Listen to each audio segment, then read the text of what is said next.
the April 27th, 2022 school committee meeting. Sorry, there's no pledge on here. No, there is. Where am I? Paula, sorry, I'm in the wrong agenda. But I'm going to use this one. Sorry, please join me in the Pledge of Allegiance. Roll call first. Roll call. We're all here. Yeah. All right.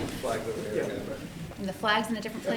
There's got to be a flag. Get myself together. All right. I pledge allegiance to the flag of the United States of America and to the republic for which it stands, one nation, under God, indivisible, with liberty and justice for all. Thanks, everybody. All right. Yes, we are all here, just so everyone knows, and welcome to our newest member. We're so happy to have you. Very happy to be here. Thank you. You're welcome. Thank you. All right. Our first item of business is our Wilmington High School rep and some recognition to thank her for all she has given to us this year. But we'll let you start, and then we'll sing your praises after. Good evening. Thank you all for having me. I hope all is well with everyone. Fourth quarter has begun, and students are hard at work for their final quarter of the year. This Friday marks the last quote-unquote real day for some seniors as they go into AP testing, while all seniors will officially be out on internship and project as of May 4th. The AP testing begins on Monday, May 2nd, beginning with the AP Gov and AP Chem test, and will be ending with AP Music Theory test on Friday, May 13th. Seniors are very excited to start their projects or internships. Some examples of our internships that students will be going on are interning with Wilmington Public Schools teachers at the middle school and high school level, interning at Jenick and Johnson in their lab. Some examples of projects people are participating in is a beach cleanup, followed with making art from the things cleaned up on the beach, creating a podcast, and writing new music for the Wilmington High School band. We are very proud of all our seniors and how far they have come over the past 4 years.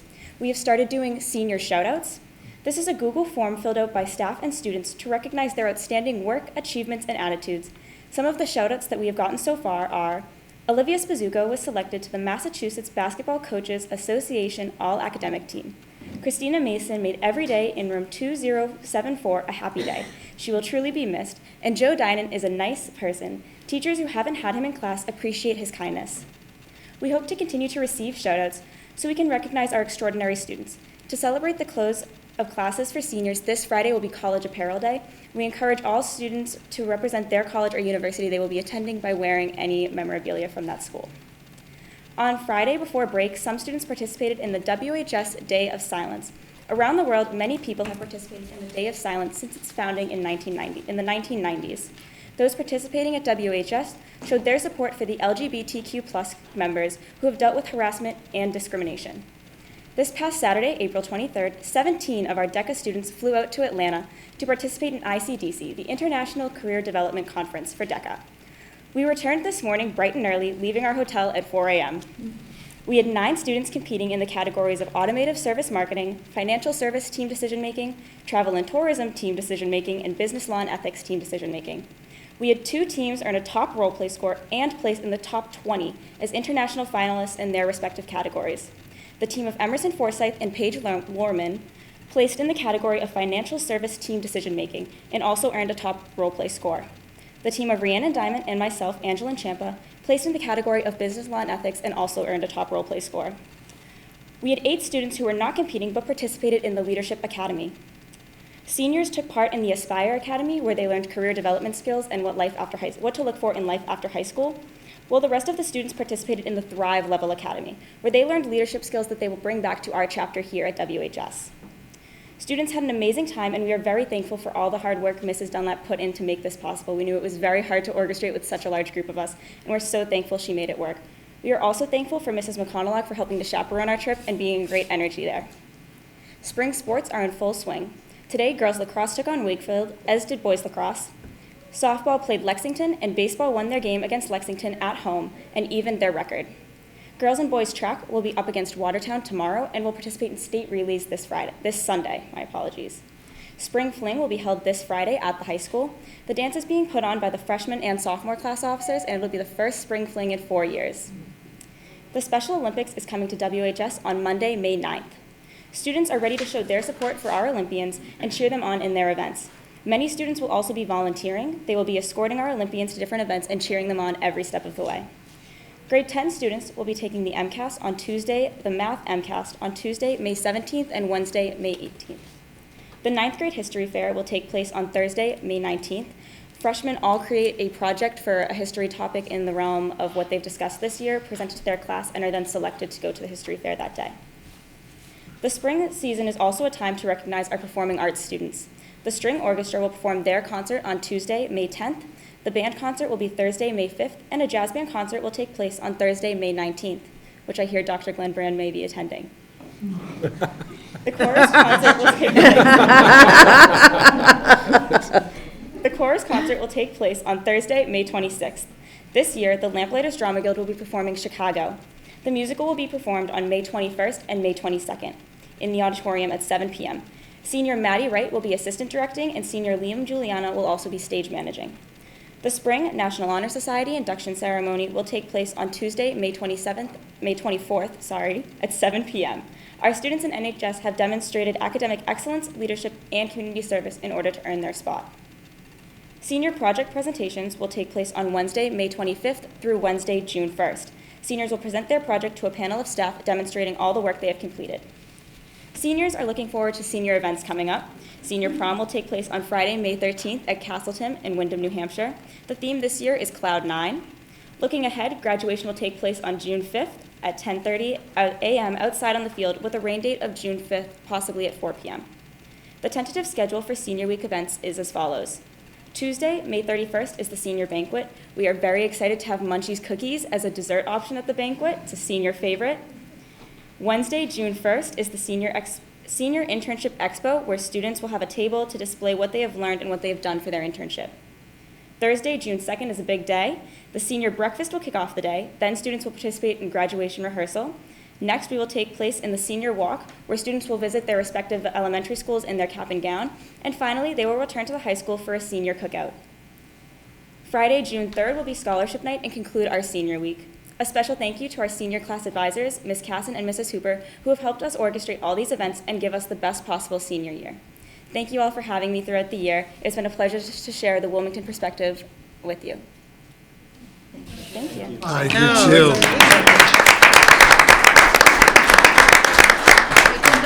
We have a certificate for you. Oh, but I'm thanks. sure a couple of us probably just want to say a few things, but thank you so much. It has been such a joy to get to know you and to see the high school through your eyes, and you just do a wonderful job letting us know all that's happening. So we are so appreciative. We're so excited and proud to know you, and just tell us a little bit where you're going next year, if you don't mind. I'll be going to UConn next year and majoring in political science and English.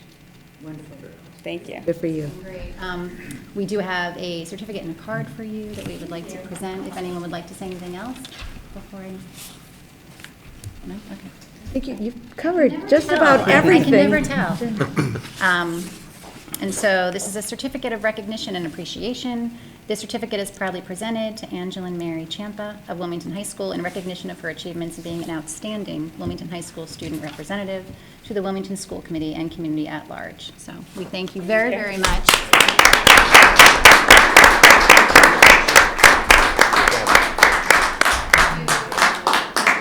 Thank you. Thank you so much. Thank you so much. Oh, okay, sure. Thanks. Thank you. Congratulations. Thank you so much. Thanks, Angelina. I couldn't write all the dates down fast enough. I know, I was putting things on my calendar. There's so many exciting things happening, and I'm so happy to hear all those events that are back. It's like, it feels so good to know that all of those things are happening, so. To transcribe the report to get them all done. All right, our next item of business is public comment. Mr. Ragsdale? We have one resident signed up for public comment tonight, Jeffrey Coe.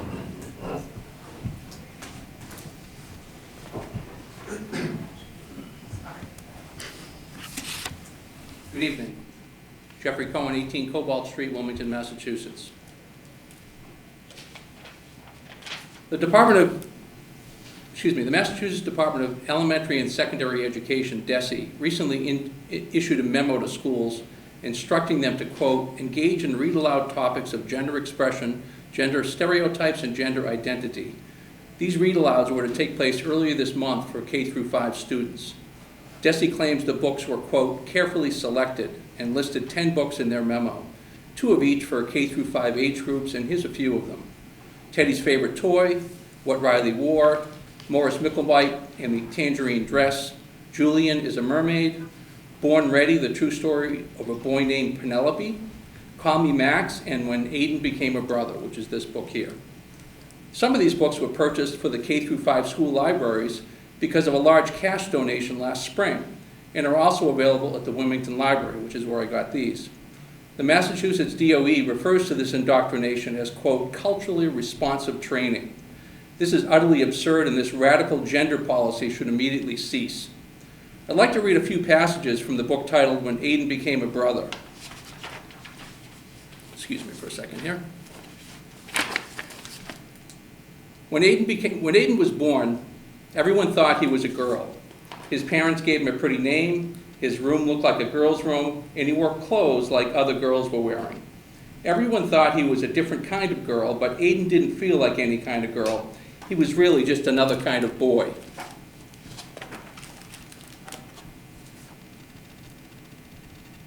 Sorry, I gotta catch my spot here. It's hard to tell his parents what he knew about himself, but it's even harder not to. It took everyone time to adjust, and they learned a lot from other families with transgender kids like him. Excuse me. It's impossible to fathom why DESE mandated this inappropriate book and others to be read to K through 5 students. Many states have banned it, but Massachusetts is promoting it. This is the twisted mindset of the radical left and their incessant push towards woke and transgender ideology. If allowed to persist, it will inevitably lead to the collapse of American society as we know it. Fortunately, most parents are vehemently opposed to this twisted curriculum, and hopefully more parents will speak out against this indoctrination. If you believe this book is appropriate for a 3rd grade student, then you are part of the problem. DESE has inexplicably decided that their authority supersedes that of parents. They have chosen to usurp a parent's right to teach their children about issues surrounding gender. Teaching school-age children about gender is the exclusive right of parents, not government-run education. If anyone disagrees with this statement, perhaps you're in the wrong profession. It's bad enough that colleges are the breeding ground for this type of evil ideology, but now they want to indoctrinate children as young as preschool. I believe this is the line in the sand that many parents simply won't tolerate. If you thought a mass exodus from Wilmington schools was over, the backlash from introducing this inappropriate gender ideology into classrooms will be far greater. If you want to positively impact student academics and retention, start with eliminating this twisted gender ideology, DEI and SEL. And if you need copies of the memo, I have a copy. If you'd like a copy, I can give you one. Not necessary. Thank you. Is there anyone else present who would like to make a public comment? And that is it for public comment tonight. Thank you. Approval of minutes, April 6, 2022. Is there a motion? Thank you. I'm a little confused right now, actually. Everyone's in different place. So I'm like, wait a minute. Mr. Fennelly, thank you. Seconded. Thank you, Mrs. Plowman. All in favor? Abstention? Mm-hmm. Okay. Please. We have approval of the Wilmington High School, Wilmington Middle School band camp trip, which is scheduled for August 21st through August 25th of 2022. I believe we have some guests here who can tell us a little bit about the trip, or you're just here for questions? More for questions, but I'm happy to give a... Come on down.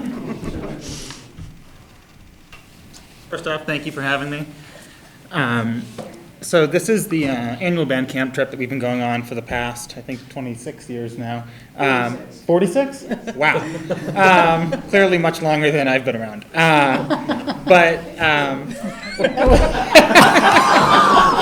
In Wilmington, I'm saying. But we are excited to go back. I can't believe it's already time to start thinking about it. But yeah, everything is as usual. The cost of the trip has remained the same.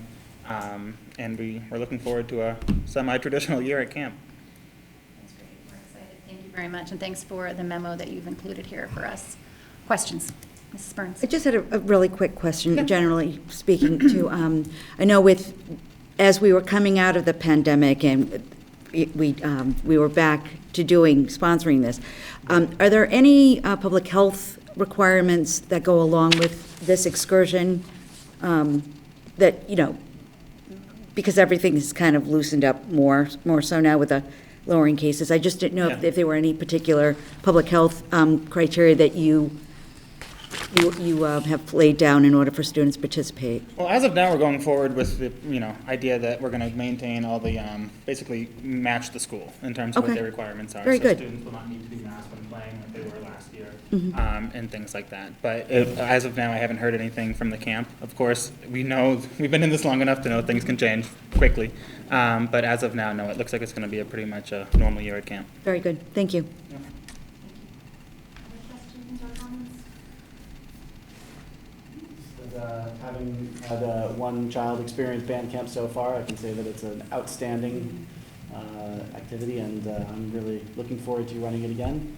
And I can't decide if it's like the perfect way to end the summer or to begin the fall. Yeah, it kind of works as both, Kind yeah. of both in there, but it's a great event. I'm so happy that it's still going on after 46 years, and that this year should be better than ever. Thank you. Thank you so much. Thank you very much for doing this for our students as well. It's a great opportunity. I appreciate it, so thank you. Of course. For those of us with children in band and strings, we know what a joy it brings to our kids, so I cannot sing your praises enough, as you both know. So thank you for all you do, in addition to band camp, but we are very Likewise, much. thank you all. Is there a motion? Do you want to stay for the motion? Just 'cause I have to Sure, say. yeah. Mrs. Burns, seconded by Mr. Samaha. All in favor? That is unanimous. Off you go. Thank you so much. Thank you. Not that we doubted it for a second, but it's exciting anyway. Thank you for being here. We appreciate it. Our next item is acceptance of Project Lead the Way grant. I know we have Mrs. Baluk here, and she has a presentation because it's highlighted in yellow for me, so I should have known that right away. Thank you, Tracy. It's nice to Pretty see cool. you. It's such a pretty presentation. Hello, everyone. So in line with my proposals for updating the program of studies and expanding on the computer science program at the school, I found this grant through Project Lead the Way. It's a program. It was developed through WPI. It's a hands-on, project-based program that puts computer science into the hands of our students. This year, students are taking AP Computer Science Principles through VHS because of how the staffing worked out. And in talking with the students, they really wished that they had a teacher within the building that knew the content that they could touch base with. So it was important to me to get a program that we could implement in the school and implement successfully. I also want to make it a program that students are going to want to come into when we're looking at our middle school students. So it's very hands-on, it's very project-based. They do a lot of real-world challenges. The program starts with introducing information in computer science and works all the way up to problem sets. And where this is an AP course, something that's required of the computer science students at the AP level is to complete a portfolio. And these projects that they do in the portfolio correlate, in the program correlate with what they need to do for their AP portfolio, which is really nice. This is just a little excerpt from their website. I'm not going to read it word to word for you. But so the quick hits are, it was developed at WPI, so it was developed in Massachusetts in conjunction with their computer science program. The Baker administration was a big push on this program. They worked with the 1-8 Foundation to scale this outside of Massachusetts to the entire country. So this is a program that's being used countrywide. There's a 6-year study that was unfortunately paused because of COVID, but they're getting back into. And this was shown to begin to increase MCAS scores across the board. So it's increasing MCAS scores in ELA, in math, and in science in all grades. And this is being implemented in over 12,000 schools across the U.S. When I spoke with the contact at Project Lead the Way last week, the instructor at Wilmington High School will be one of 95 active teachers in the state of Massachusetts just in computer science. So the great thing about this program is they offer 3 different paths. So if this path is successful, we have the option into looking into others, implementing them into our schools. I am aiming to get the computer science path into our school. They offer an engineering and biomedical science as well. Something else that I found very interesting that might be very beneficial to our younger schools is they offer a K-5 program, Introductory to STEM programs, and they also offer a number of 6 to 8 programs. In talking with a number of my contacts outside of Wilmington at Salem High School, I spoke with their academic dean, and that's how they get their kids very interested in their high school, is they use the 6-8 program and they show the students the type of work that these students can be doing with this program. And they say, look, we've got more at the high school, come see us, which is what we all want. They offer, those links came up terribly. There are 4 computer science courses. There is Computer Science Essentials. There's the 2 that are linked, AP Computer Science Principles, AP Computer Science A, and Cybersecurity. The 2 AP courses were the ones that were granted to us in this grant. The other 2 are ones that, if this is successful, I would look at expanding into our school. Computer Science Essentials might be a CP level course for students who aren't quite at the AP level who want to get into computer science. And cybersecurity, I spoke with the current AP computer science principal students, and they indicated that this would have been an interest of theirs. It's a very up and coming position out in the real world. So I was offered a $20,000 grant through Project Lead the Way. It covers the 2 summer intensives for the teacher. That's to be prepared to teach the AP level course and prepare their students to take the AP level exam. For computer science principles and computer science A. We would get unlimited WHS student licenses over the course of 2 years, so it doesn't matter how many students in our building sign up. It could be 1, it could be all of them. And it gives the teacher access to both of those programs for 2 years. It also includes ongoing professional development for the teacher, so it's not just a one and done intensive, it's continual support throughout the year.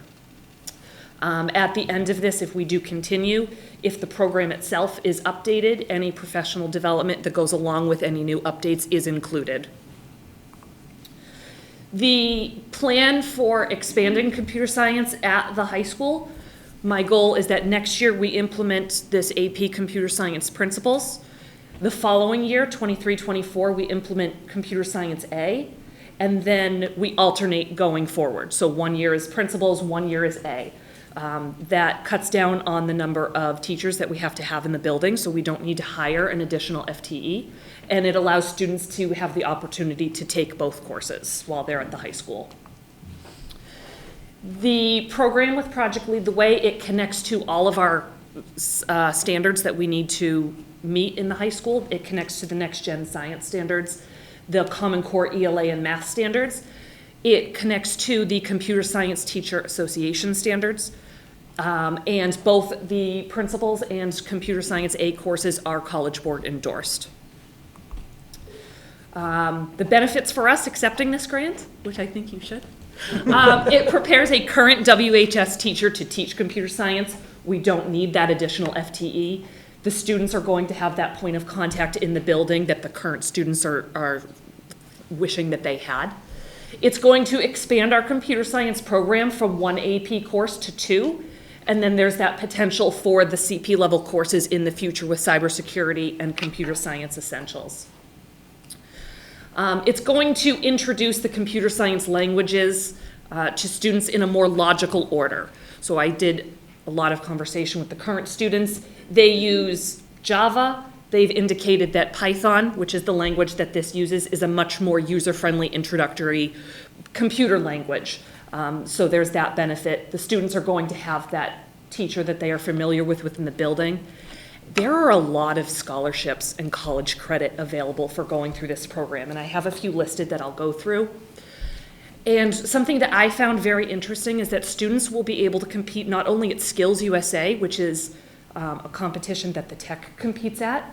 We're also able to compete at TSA, the Technology Student Association competitions, and students can get recognition outside of school just for going through this program.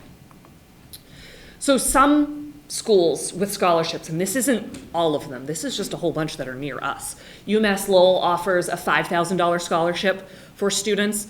WPI offers upwards of a $10,000 scholarship for students.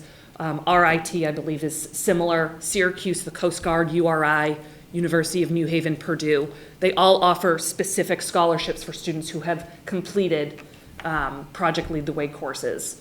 WPI, UMass Lowell, RIT, and URI also offer course credit for these courses. I found these interesting. There are 2 schools that offer preferred admission, so they give preferred admission to students who have completed the Project Lead the Way courses. So Azusa Pacific in California and University of Delaware.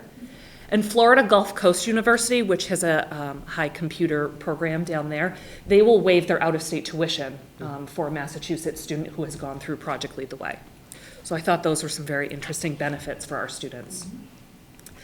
These are other high schools in Massachusetts that are using Project Lead the Way.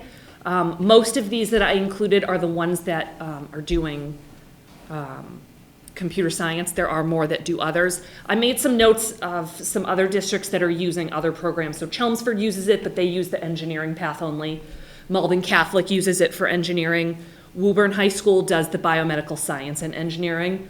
But since they're using it, my thought is that they might be looking at expanding to the computer science in the future. Billerica also uses this, and I have some contacts in Billerica too. I spoke with a number of students and staff in other districts who have used this. The academic dean at Salem High School is in love with the program. They have used that, again, to recruit from their middle school. And my alma mater, Uxbridge High School, is a distinguished school in using this. So they're an example for the state. Their students love how hands-on the program is. A number of students have gone to college tours and college class examples, and they've gotten to see these programs being used, and they say, oh, I'm seeing this in my Project Lead the Way class at the high school being used in these college courses, so that's really nice for those students. And then what happens after the grant runs out? It's only a $22 annual cost. This covers all licenses for students and teachers. It includes all curriculum updates that might happen and the training that might be covered with that. We also do have the opportunity to apply for further grants from the program to potentially cover that $2,200. That's it. That's great, thank you. Questions? Thank you very much. Questions, Mr. Samaha? So, am I right in thinking that Project Lead the Way is just the series for computer science? I mean, it's just the series of those 4 courses? Yes. So they just complete those 4 courses and then they're eligible for Any of There's the not- courses. There's, So they don't have to complete all 4 in a pathway. okay. If so they just- take AP Computer Science principles through the Project Lead the Way platform, they're eligible for that scholarship. And the Project Lead the Way platform is Mhm. just another way of addressing what's already in that AP class? Correct, yes. They put it through, they have a whole bunch of lessons, they have these interactive projects that are applicable to the real world, that are applicable to their AP portfolio that they have to put together for the state. Okay. Thank you. So I have a question, and forgive me, because I think I'm having a blanking out a little bit, but seeing that there are 2 AP classes in these computer essentials, is more of a college prep. How are we offering anything for those kids who currently at the high school in the computer science realm that's more college prep based? If for those who may not be ready for the AP portions, I just want to make sure. So not through my department, through business, I believe we, and Ms. Peters can confirm this with me, we offer an intro to programming course. Correct? For next year, okay, so we'll Okay. offer an intro to programming course. Okay, good. But it's not the computer science aspect of it Okay. through my department. So it's through the business department. But we have a couple of courses that we offer computer-based. Okay, I just want to make sure that something like this is wonderful. Right. To offer to students for a myriad of reasons that Yes. you have touched upon, and I just want to make sure it's accessible to all of our students in Correct. some capacity. And that's why I would like to be able to, in the future, should this be successful, bring in that computer expand upon Science it. Essentials course. Because right now, within the math department, we offer AP Computer Science Principles. That's it, just the AP version. All right. So I'd like to expand it and then bring it to the CP level course, should there be interest. Okay, because I just want to make sure it's a balanced approach for all of Correct. our students to utilize and be able to access Yep, it. I to agree their 100%. abilities. My second question is that, just out of curiosity, I know that it's 2,200 per, is that per year? Yes. Yep. Now, is it per cost of the program, like if you were to do the cyber security or the CS essential, the computer essentials, what would we be paying? Is it an additional It's charge? $2,200 per year per course. Okay, Yes. gotcha. Okay, And thank like I you. said, we do have the opportunity to apply for further grants from them. Very good. Awesome. Thank you so much for explaining that. Thank you. So, first of all, working in the software industry, this type of thing is fantastic. And Massachusetts has a very diverse software industry, and being able to give these sorts of skills to the kids at the high school level, it just gives them a great head start towards that career path if they choose. And if they don't choose, it's still a great background. Being familiar with computer programming can help in almost any career these days. So I think it's a fantastic sort of opportunity. I appreciate your effort in that. Thank you. Thank you. Yeah, I really appreciate your effort too. I feel like you were very thorough and thoughtful in all of the different avenues of thinking about this. Can you just clarify for me, is it, so it's a virtual class, but there will be a teacher in the building who can sort of mentor and assist students or be available for questions? So the teacher would actually be teaching the course. They decide what, the program gives you a syllabus that, in order to meet the AP college standards, the College Board standards, you need to cover X, Y, and Z. You need to cover data security. You need to cover, this type of programming and whatnot. There are a myriad of approaches that you can take within that this program offers. So there is, this different project here. There's this collaboration. If we have students that want to work individually, here's this option here. So it provides all of that, and the teacher is doing the instruction. The teacher is going through the material with the students.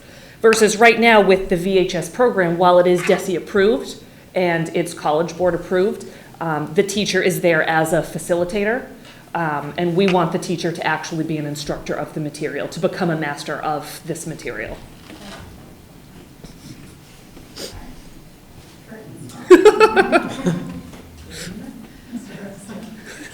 I think this is outstanding. I've long thought that this was the biggest hole in our offerings at the high school, was the computer programming and computer science aspect. So I'm really, really thrilled to see this coming more online. And thank you for the pursuit of this grant, because that takes effort and work. Grants don't just fall out of the sky into your lap. You need to seek them out and apply for them, and it takes work. And thank you for doing that work. Thank you. So with that, is there a motion to approve? Mrs. Plowman, seconded by Mrs. Burns. All in favor?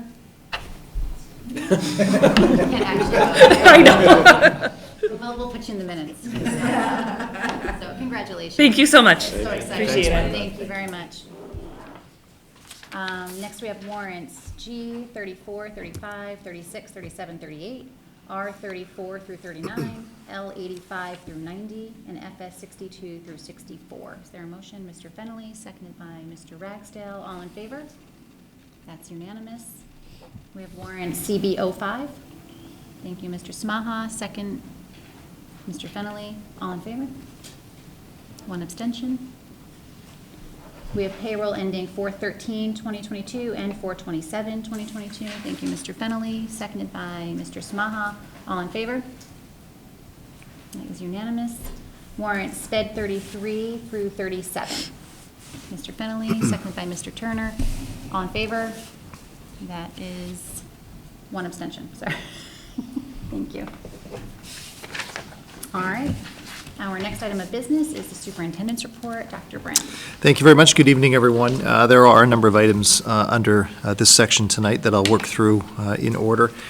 First off, starting with the fiscal year 23 school committee budget update. We've talked about this a couple of times, but this obviously on the eve of town meeting is an important opportunity to again remind our community of the fact that through the long and lengthy and thorough process of seeking a budget that you have very thoughtfully supported, that we believe appropriately would meet our needs for our operations in fiscal year 23 or the 2022-23 school year.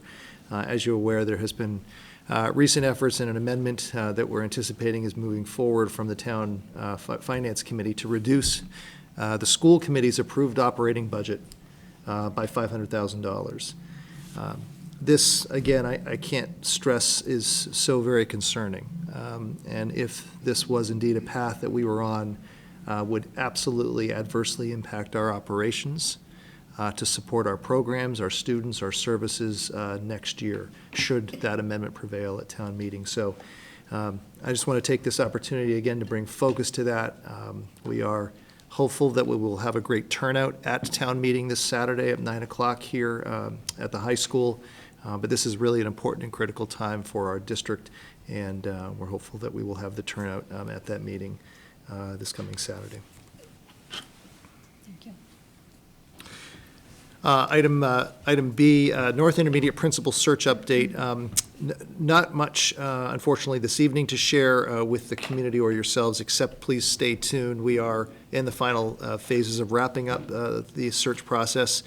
We got a little bit delayed through the vacation week last week, but I do anticipate being able to share an announcement with the North community, both staff as well as families, tomorrow.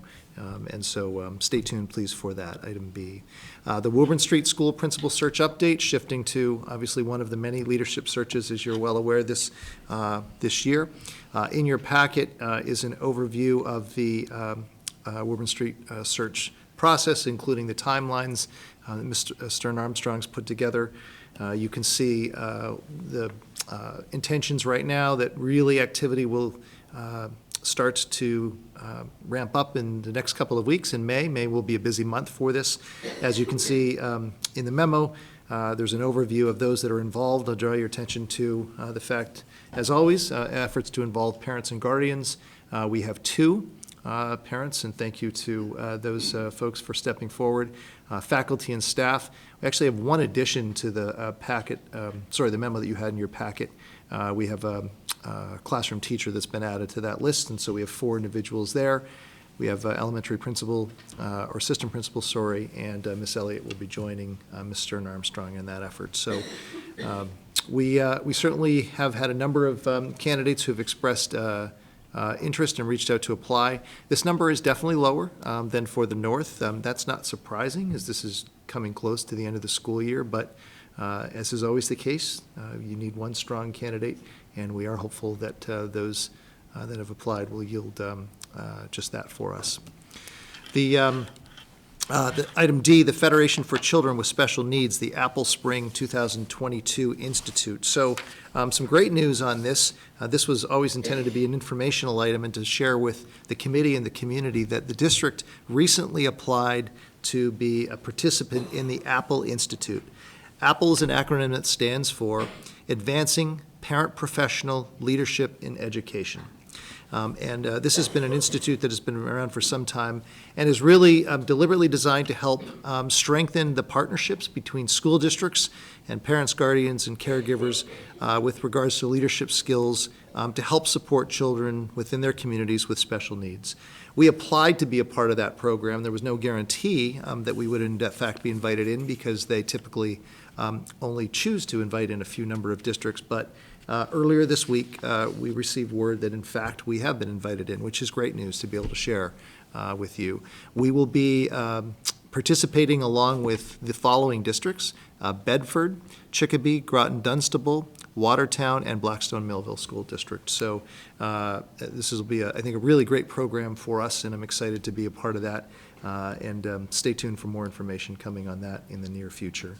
And then lastly, an item not listed under the superintendent's report, but just briefly to pause and comment on some of the ongoing and unfortunate activity that the district's been contending with.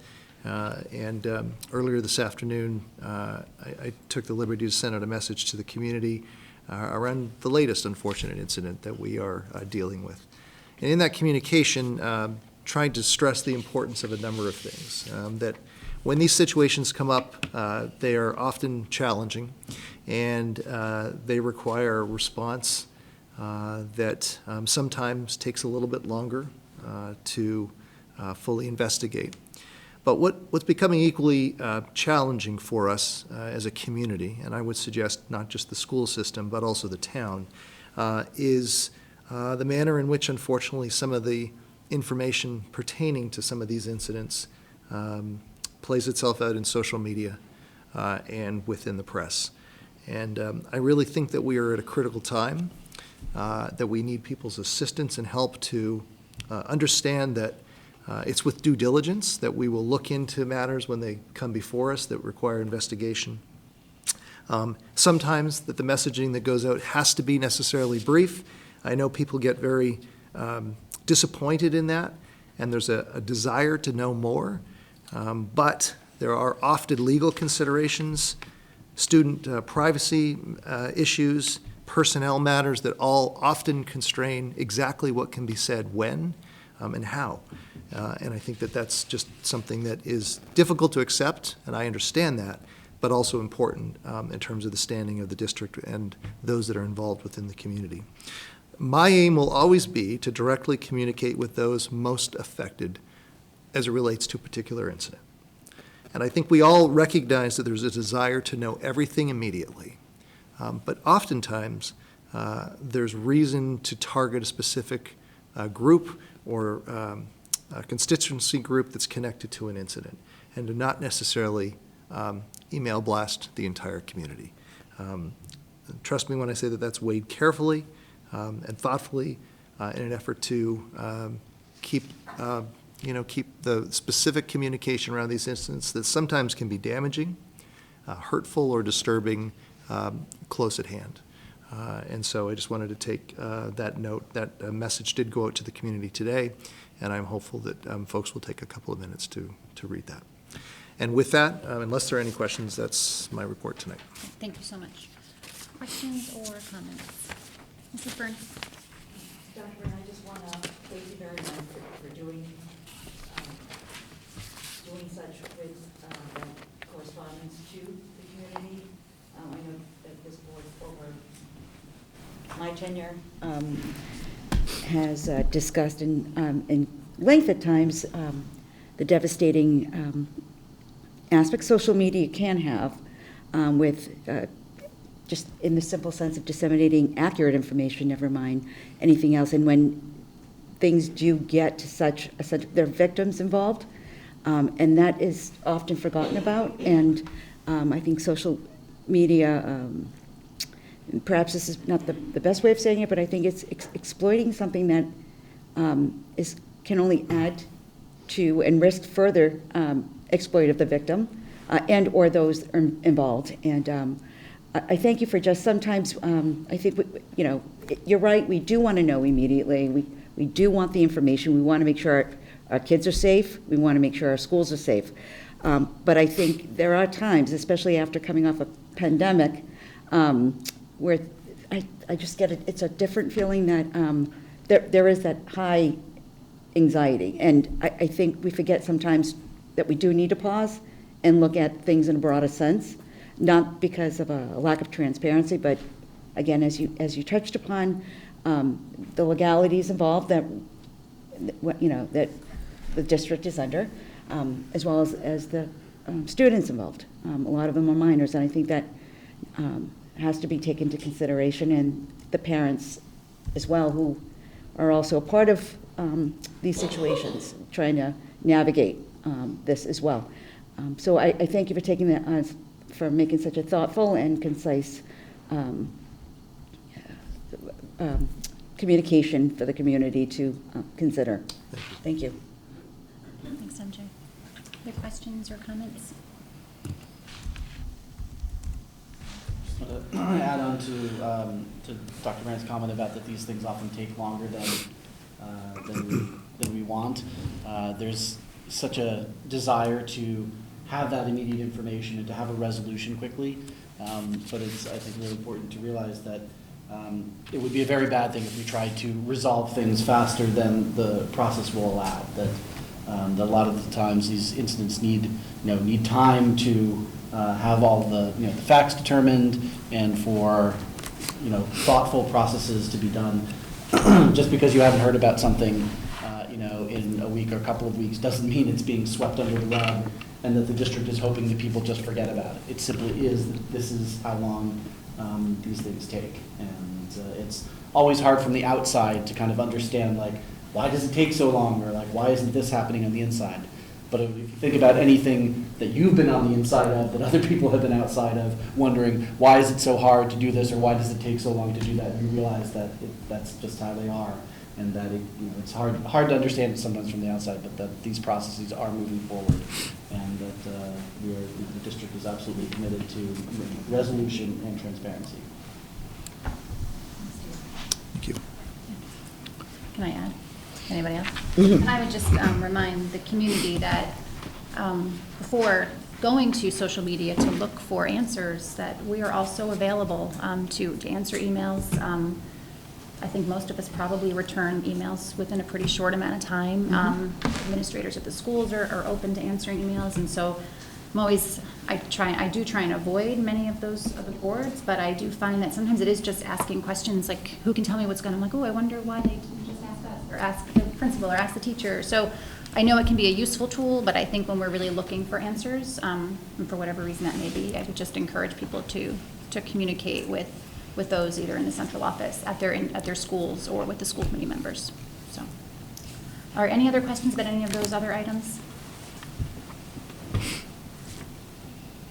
Actually, I just have one more comment about the town meeting coming forward, which is to remind everyone that the budget is taken up early in the meeting, so it's the 5th article, warrant article, and so it happens at the beginning. So if you're intending to be there in order to vote on the budget, please be there early, and you don't have to stay till the end of the day. So that don't feel that it's making a full day commitment to all of town meeting to be there for this part. But please be there at the beginning when the meeting starts. All right, thank you. All right, our next item of business is old business, school choice vote for 22-23 school year. Thank you. In your packet, there is a memo regarding this item. As you know, we've obviously been talking about school choice on a couple of occasions here before the committee and the community, and this evening we are seeking your vote regarding the status of the district as it relates to school choice. As previously talked about, it's inter-district school choice program, and this is governed by Mass General Law. It has been in place in Massachusetts for some time, back into the early 90s, 1991 specifically. Ultimately, school choice allows families to enroll their children in a school district other than the district in which the child lives or the family resides. There's a whole lot of regulation that goes along with this. Ultimately, though, an important point here to note is that it is presumed by the Department of Education that all school districts in the state will participate in and admit non-resident students through school choice unless the school committee is the governing body otherwise takes a vote to withdraw from participating in that program. As outlined in the memo, historically, at least to the best of my knowledge, Wilmington has not participated in the choice program. However, certainly, as pointed out in the memo, I well realize that with the ongoing discussion that we have had around enrollment, that there is perhaps an elevated level of thought or interest, curiosity around the status of this as it relates to the district moving forward.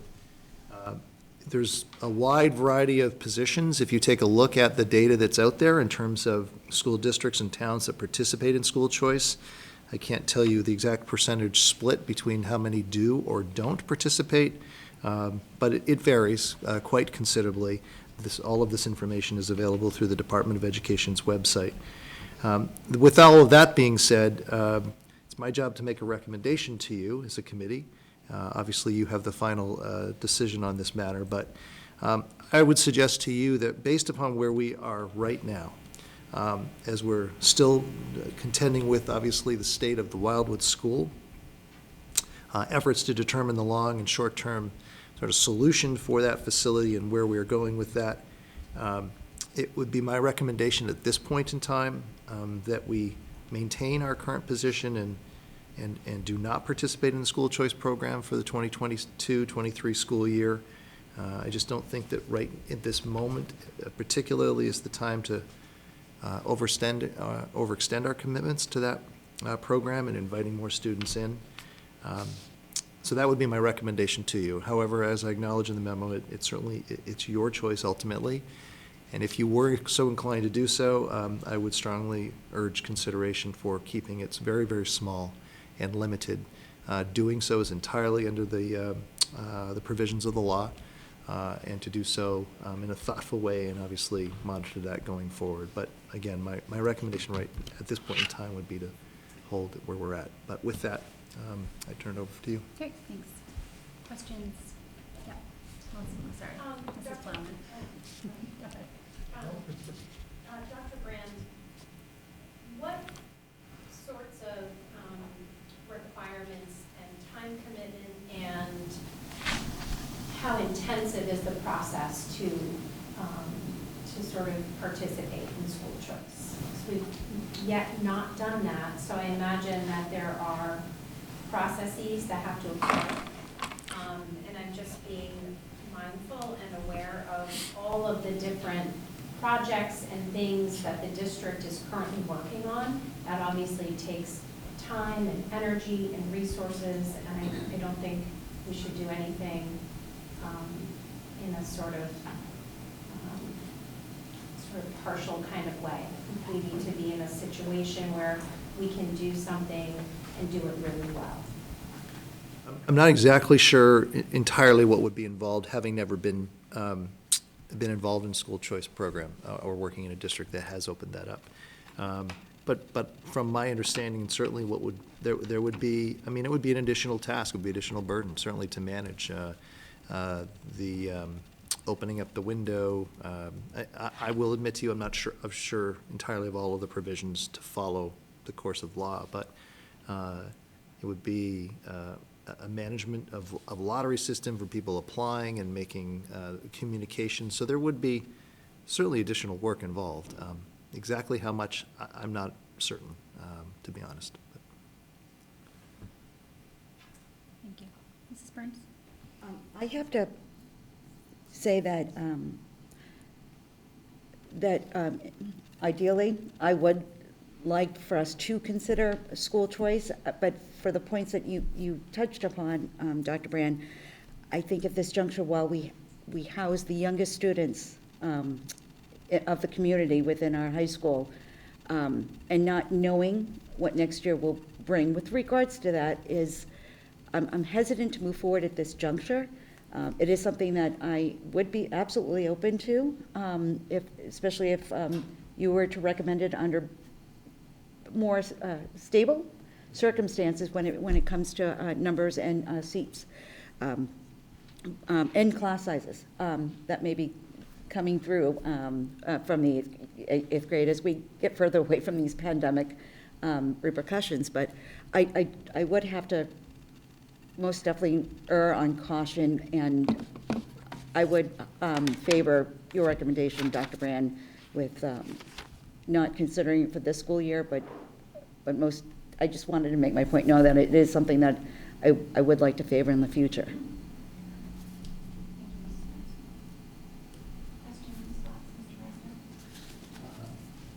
I think that if we consider school choice, that it should be something that we only initially consider at the high school, where we have both the space, and it's obviously less of a commitment of time for how long they're in the district. And I don't know that this is the year for us to begin that. I would like to give serious consideration to that, I think, next year.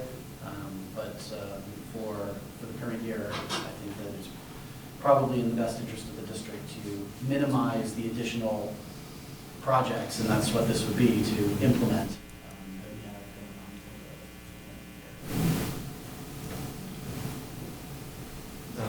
Yeah. Thank you. Two quick, one comment, one question. With regard to the timing, I think the leadership turnover also impacts the next year. And so doing something with this type of program while we're introducing new leaders into the schools potentially isn't necessarily the best time with this volume. So I think if we were to consider it, it might be a better time. Again, perhaps the high school level first, but it might be a better time. And the question, if we don't do it this year, one of the things they mention in here is that there is a cap to state funding, but also a cap to students. And if the student cap gets exceeded, the state funding could go down. So what I'd be curious about is the financial analysis. If we don't do it this year to take the time to look at it for next year, if we increase by a small number of students, we could potentially increase our cost, our budget in a noticeable way. And so obviously taking care of the students in the right way is the most important thing, but from a cost per student basis, we could go up. And so I'd be curious if we could get some level of understanding of what that would look like if state funding was as stated or even lower to overall picture of the budget next year. If we bring this up, well, we have to bring it up every year. So when we discuss it next year, if we could look at it from that perspective, I think it'd be helpful. That's a good point. Thank you. I'm thinking about this, and I'm thinking how, one of the reasons for opting into this, I think a lot of people would say is because of the especially this past year, the 8th graders not going on to 9th grade. And I think because of last year really being a heavy pandemic year, we don't really know right now what's the 8th grade to 9th grade, attrition. What's that going to be? So I think, like Mr. Ragsdale was saying, it might make sense if we see the same trend from this year, from last year to this year. I think that maybe this makes more sense going forward, but we don't really know. So I think I agree with Mr. Ragsdale that this is something that I think is definitely a viable possibility, but I'd like to give it another year just based on so many things that we don't know. Could potentially, as we move, if the decision of the board is to approve your recommendation, I would like to have all these questions and what the process is going to look like and what the impact to going forward would be for the, if this doesn't get moved forward tonight. I would like to have a better understanding as to what that impact looks like and what that process is, and whatever costs that can be associated with what that. I think it's something that we have to weigh carefully, but I do think it is something that would be a positive venture for Wilmington to do, because at any point we can always, if we can't continue, we can, every year it comes up and we can petition to close that school choice position, so it's not a open-ended permanent deal, but I would like to venture into that, those waters, or let's say strongly consider it next year, if we can just get that information as we lead up to our vote for next year.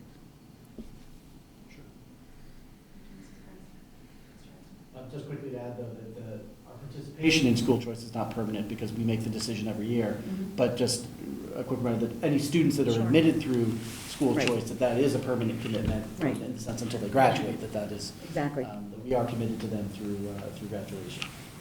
Mr. Fenley. Well, and so that brings up a question for me, and I'm inclined to agree with sort of the general consensus that we should consider this, but maybe now is not the time.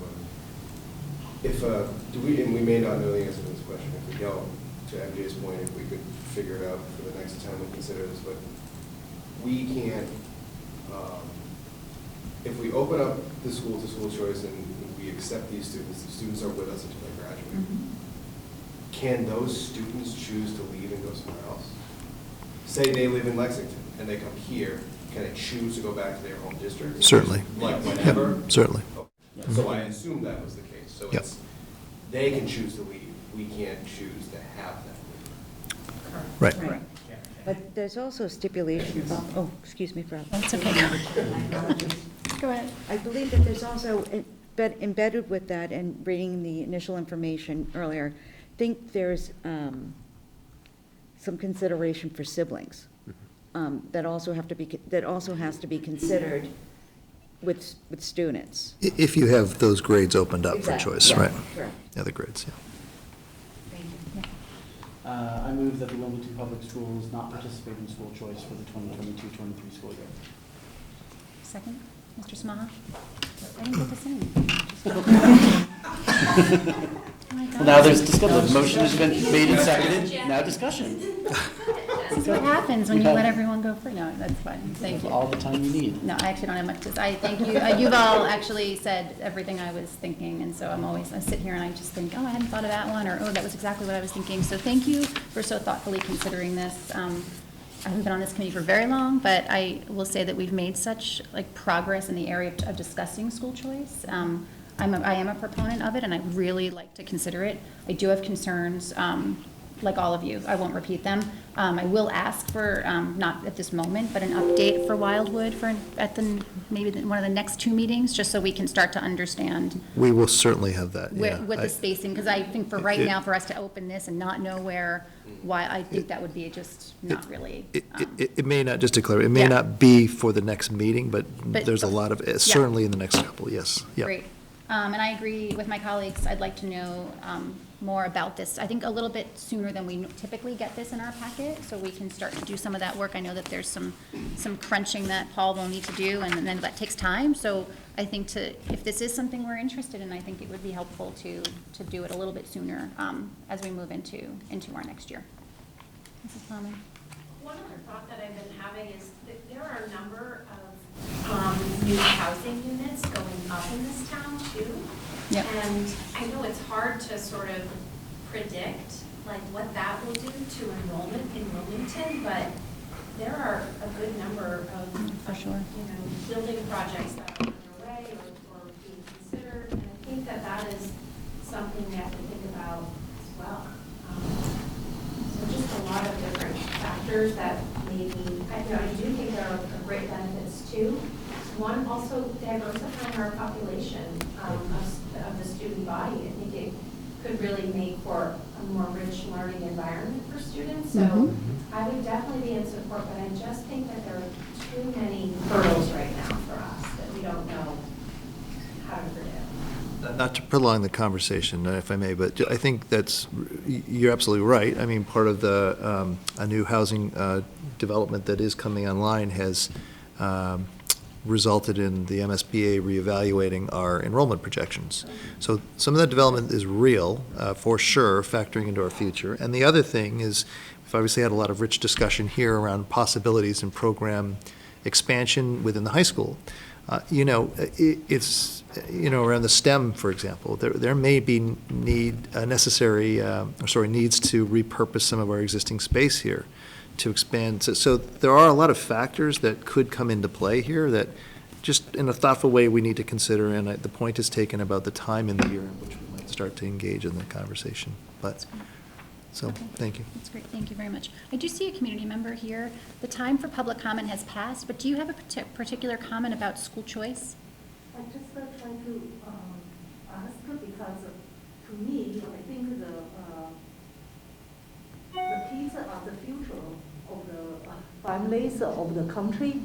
So I would like to know, if I try to find out, what the school is teaching, where I should go to find out the curriculum. About what we are teaching to the kids.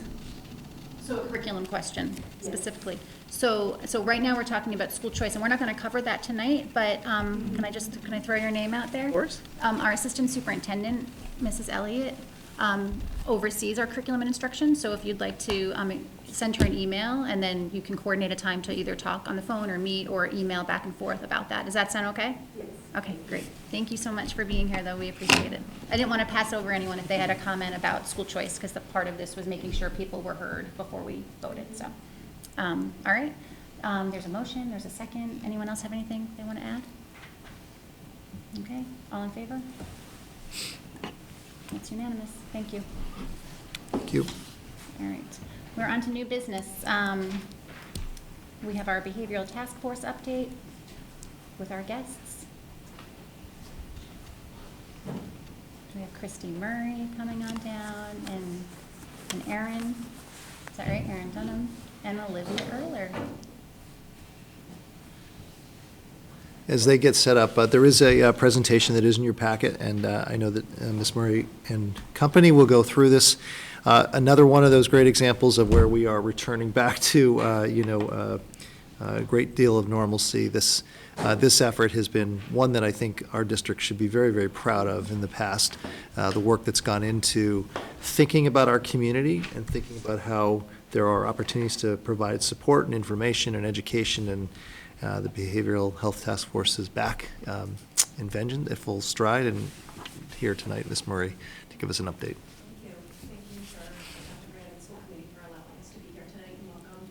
It's a pleasure to meet you. So my name's Christy Murray. I'm the coordinator of behavioral health and social emotional support for the district. Along with me tonight is Erin Dunham, the social emotional and family engagement specialist. Another long title. And we're excited to have senior Olivia Erler with us this evening, so we'll get into a presentation. We're excited for her to share with us tonight. Senior, did I mention that? So tonight for our agenda, we'll just be having a very brief presentation to you just about the update of our progress this year. We were on a 2-year hiatus, I feel like, with some of our work with the task force, but we are back and did some great planning this year with our team. So one of our goals was the strategic plan, specifically with social emotional learning, and really looking at our professional development for staff. Our Pathways to Wellness Fair we'll talk a little bit about, and also our student service learning project. Great, so I just wanted to make attention to our Behavioral Health Task Force members this year. At the ECC level, Carrie Fitch and Kristen Williams, they're both counselors that were on our team. At the elementary level, Courtney Cataldo and Laura Stinson at the Woburn Street, Cheryl Kazot at the Shawsheen. Jessa Stooney is a new counselor with us this year at the North Intermediate, the middle school, Jeanette Quirk, the high school, Molly Dickerson, and at the district level, myself, Erin, Lauren Sabella, Scott Greenspan is our WDECO consultant through PBAS that works with us, so he could join us this year, which was wonderful. And Olivia joined us for a meeting to talk about her presentation and all her work she did this year. So what is the Behavioral Health Task Force? It started in 2014-2015 school year when a whole group of teachers and administrators came together as a district committee to really look at our curriculum and recommendations, the ongoing behavioral health needs that we were having in the district at that time. We were seeing an increase in anxiety and hospitalizations and just other at-risk concerns. So how could we come together with a group of stakeholders to really address this need and bring it to the schools? So subgroups were created to help research, like I said, the social emotional curriculum for the elementary grades. We looked at responsive classroom, and we went out to different schools at that point in time to really research which one would be best at the early childhood centers. And then we planned for our first annual behavioral health fair, which was, providing access to resources for our families. So that was back in 2015 school year. So the mission we created at that time was really to work collaboratively with parents, community resources, school personnel, that really promotes that emotional well-being of our students. So we are committed to developing programs that encourage the development of healthy lifestyles, choices, and relationships. So the ultimate goal of this initiative is student, academic, and personal success. So for this year, it was hard. We had so many ideas coming back. We're like, we want to do this and this and this. So we really had to break it down into what was sustainable for us to do as a district and as a smaller committee this year. So there were 3 working groups. We ended up, after the first meeting, working together in one big group and just kind of tackling some of the areas here. But each year we've had these groups, and the first one is Sel Pbs and Anti-Bullying. And in the years past, we've looked at our bullying prevention and intervention plans. We've looked at our curriculum. This year we focused on our strategic plan with the social emotional learning and the professional development piece that Erin will talk about. a little bit more. Family and community engagement, that's always, a focus area to really see how we can join with partners and with our families and really bringing in the fair resources. So that usually takes a whole year to plan. We spent the beginning of the year focusing on the professional development for staff, and then the second half of the year, we just kind of jammed in a few weeks of really planning for this community event. So we'll talk a little bit more about that as well. And then we were so excited to have Olivia really all year focus on mental health awareness for her students and staff at the high school level. So the wellness mental health piece, typically we talk about screenings in school, or in the past we're partnering with Mass School Mental Health Consortium, so how can we continue to build on our mental health supports and systems and sustain those at all our schools. So a training was provided to all school staff on the 5 core competencies of social emotional learning. This aligns with the district's strategic plan and social emotional learning action steps. With SEL being at the cornerstone of education and human development, we discussed the purpose and importance of SEL and the interrelated 5 core competencies, which are self-awareness, self-management, responsible decision-making, relationship skills, and social awareness. We increased staff's understanding of the framework of SEL, how it fits into our current multi-tiered systems of support. We explored how to further implement SEL within our existing practices. Further consideration was given to how we can ensure our PBIS practices align with SEL, how we can examine data captured in Panorama and Swiss, and finally, how to incorporate SEL into our existing curriculum and resources. Following the training, all staff participated in an optimistic closure activity. Jamboard pages were created for each of the 5 core competencies, with school-wide classroom and individual columns listed at the top of each page. For the school-wide column, staff were asked to consider what are the PBIS and SEL practices happening in your building. For the classroom column, staff were asked to consider what are the PBIS SEL practices happening in your classroom. And for the individual column, what is a new practice you are willing to try in your role? Staff added sticky notes. This is an example of one of the middle school's Jamboard pages. Middle school staff were notably responsive throughout this activity. Common SEL practices relative to the relationship skills competency recognized by the middle school staff were positive reinforcement, peer collaboration, and reciprocity.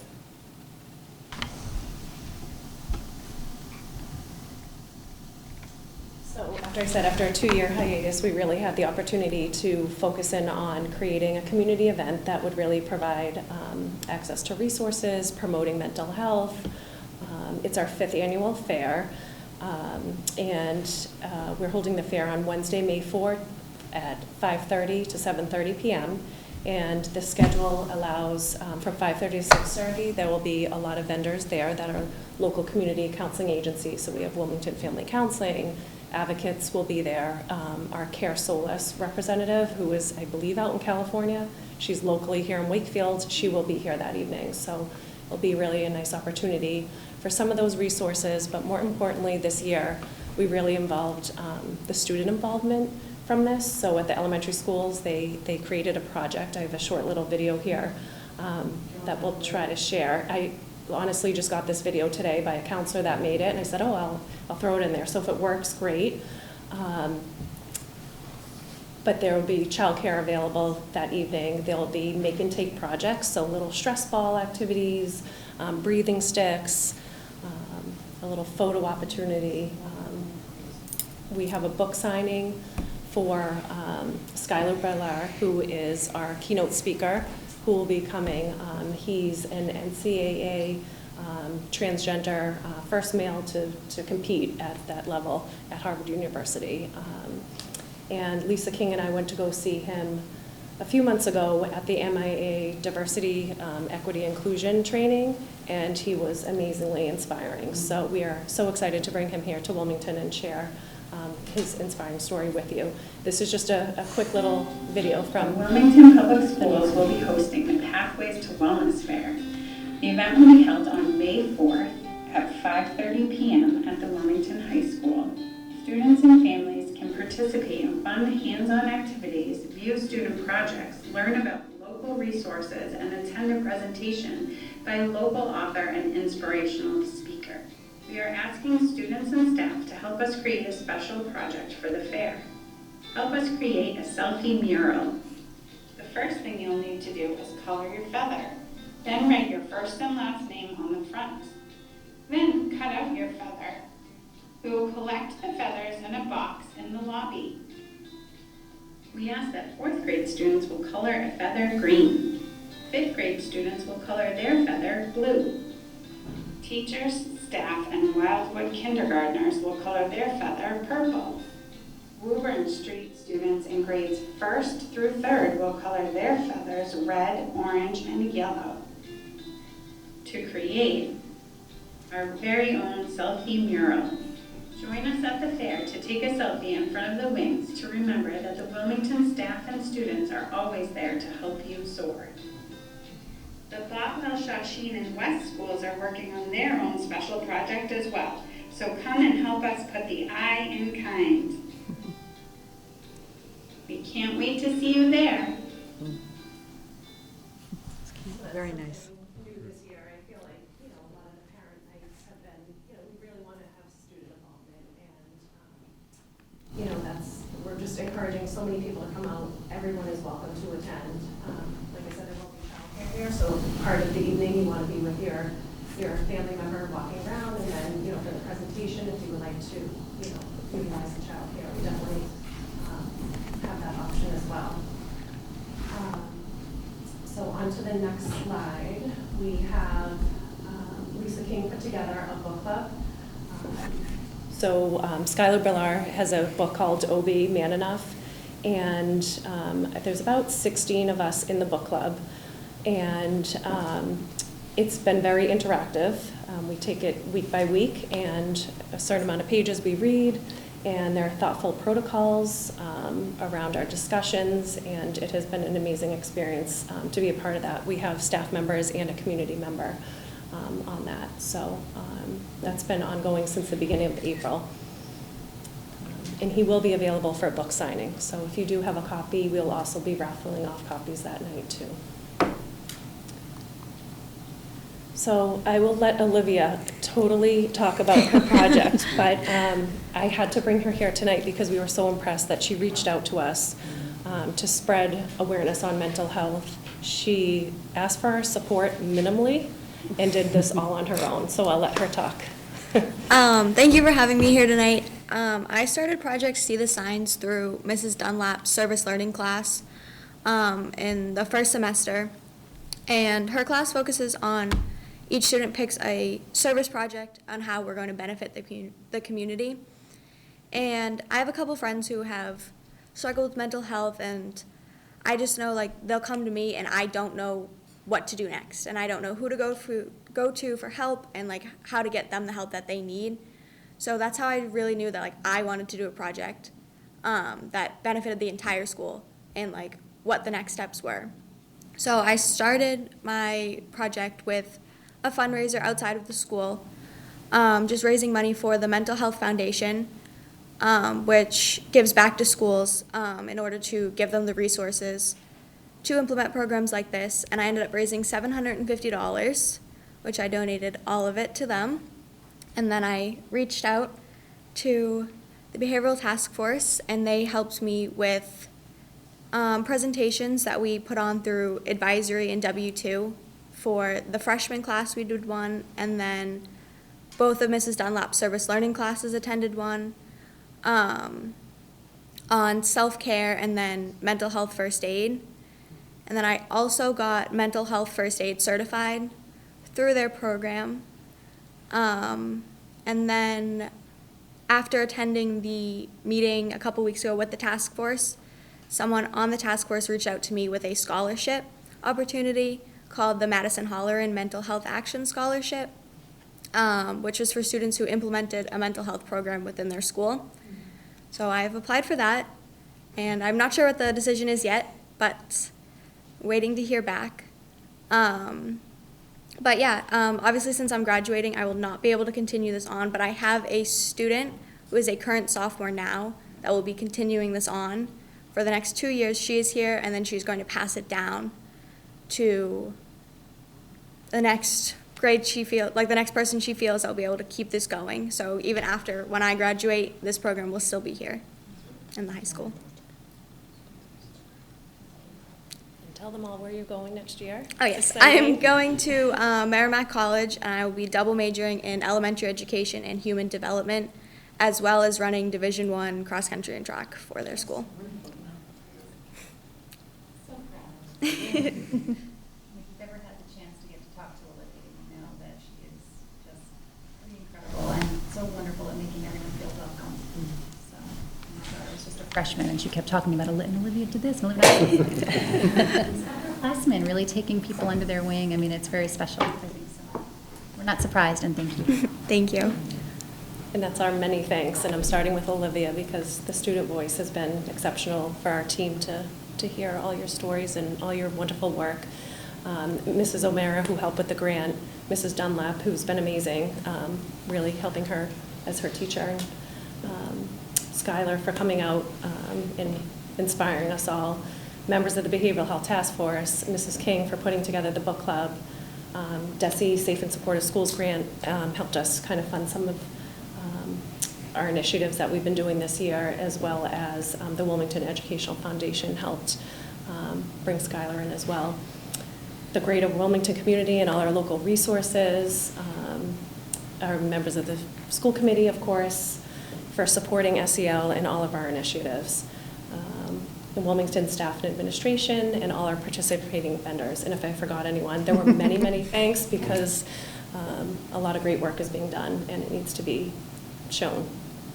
So thank you for having us. Thank you. I did get a question from someone while you were speaking.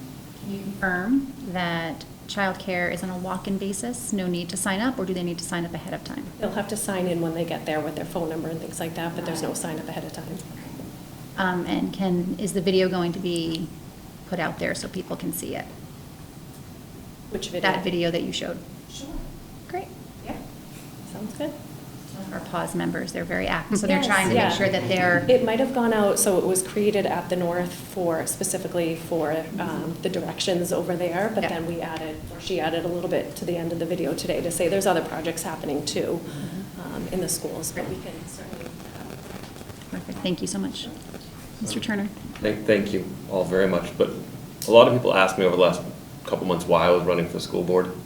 That is exactly why. There's so many good things happening in our schools. Thank you. Mrs. Burns. I have to say, I'll never forget the first behavioral task force. It was absolutely sensational, and I'll tell you why.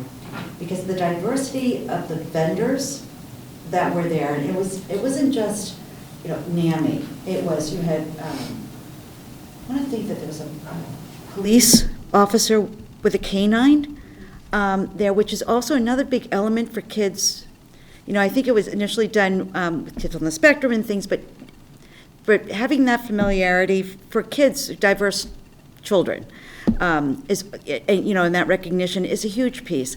Vendors for weighted blankets and other therapeutic products was another huge, because parents don't know where to go in order, because I think it's a huge piece that what they get at school, it's got to be supported or try to be supported at home for that collaborative approach, so that what we're hoping to see in the school will continue, because it'll be consistent. So having those items and having them affordable vendors that parents could research and or look through their products, I think was a huge piece.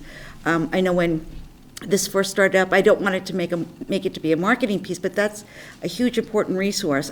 Having NAMI there, having I know there was at one point there was a karate school there that dealt with. Well, I know it was geared a little more towards kids on the spectrum piece, but I think it could anything positive exercise. It does also balance the mental health piece as well. But having that just diversity of vendors for parents to be able to inquire of and set them on a path that could benefit their students, if not themselves, you know what I mean? It's not just limited to the student body here that we serve, but that in itself was huge, because there's just too much static out there. You just don't know where to go sometimes when you're dealing with everything else to support your children. And I really think it's an invaluable piece to the fabric of our schools and our district and our student support services. And again, I have to echo, to have a student put a face to this, and in that, I think is so very important, because whether or not you know you make an impact, but you don't realize how many others that you've impacted by just representing. And and that's courageous, and it really is selfless in doing so, and we appreciate that. We do very much. We do, and I wish you the best in your future endeavors as well. Thank you. You're welcome. Not to mention that Wilmington Police Department will be there with their dog Xena, who is absolutely adorable and has made visits over to our office, and we hold on to her and don't let her go. So she will be there for all the children too. She is a love. And they have had a special request for their table, so she has the end. So come and visit if you want to meet Xena. She's adorable. Any other questions or comments? We're excited. Are you, I've seen it publicized. I think I've gotten an email. Are you feeling good about the level of public socialization? So, yeah, we'll continue to push it out in the next, I guess it is a week away from today, so we will continue to get out communication. And you have a goal of how many people you're hoping? The auditorium holds 600, I heard, or 300, I don't know. Typically, we get anywhere from 50 to 100. Yes. All right, so we'll also continue to remind our friends and neighbors. But thank you. I'm really excited, and it's so great that it's on a Wednesday where there's not school committee. Wednesday's kind of like all around. I'm like, oh wait, Wednesday night. I'm like, oh no, actually, if I don't have school committee, that's actually perfect. So we're really excited, and we can't wait to attend. Thank you for doing this. And Thank you. appreciate everything. Thank you so much. Thanks, everybody. All right, our next item is the NEAS report. Ms. Peters, sorry, I wish I had flipped things around just a little bit to not have people sitting here so long, but here we are. I always think about it about a minute too late, and I write to David, oh, I should have switched this around, but I wasn't thinking. Yeah. But I'm like, but we're already talking, and what am I going to say now? So here we are. Ms. Peters to close the night. Well, thank you for having me. Thanks for being here. My report tonight is on our Nes Decennial Visit. And I did provide you with the actual report in your packet and a brief summary of the 38-page report. I just would like to go over some of the parts of the report that we are working on to write our school improvement plan for the next 2 years. The first part I'd like to go over are the commendations. The team was here for 3 days, and the first 2 days they spent in every single classroom, and they talked to many students during the day, in classes, outside of classes, at the lunchroom. They were in there all the time talking to the kids. They also met with many groups of teachers, parents. Some of you were involved in meetings with them, the central office administration. My meetings with them ended on 10:30 on the first day, and I really didn't see them for the rest of the time until the third day when they reported back on their visit. They really did spend a lot of time around the building. So these are the highlights that they commended us on. The first one was the student pride in the school and their strong connections with faculty members and administration.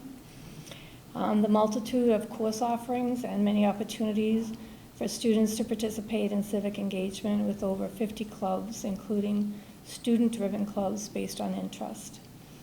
The teacher-initiated and teacher-driven collaboration, including the interdisciplinary work and the Wilmington University workshops.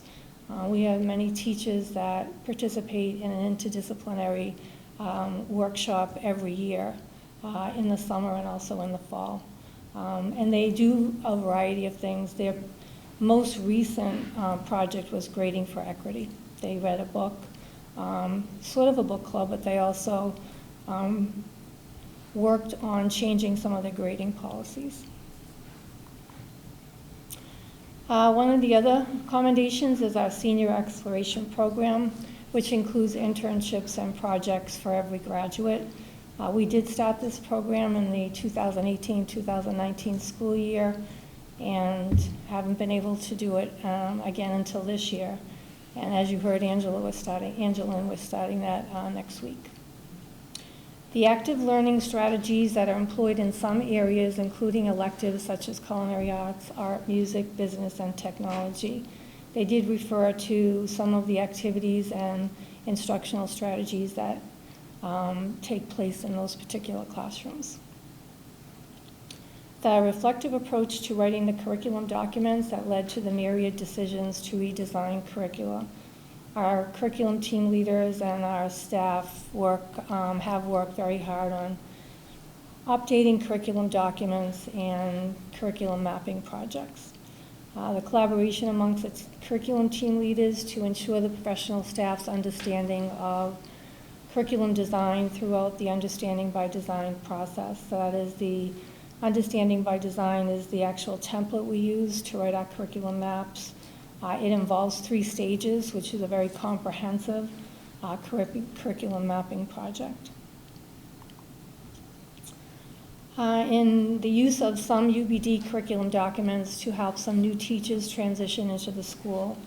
This past year, we did hire several new teachers, and our curriculum documents were very helpful to help them start their curriculum planning.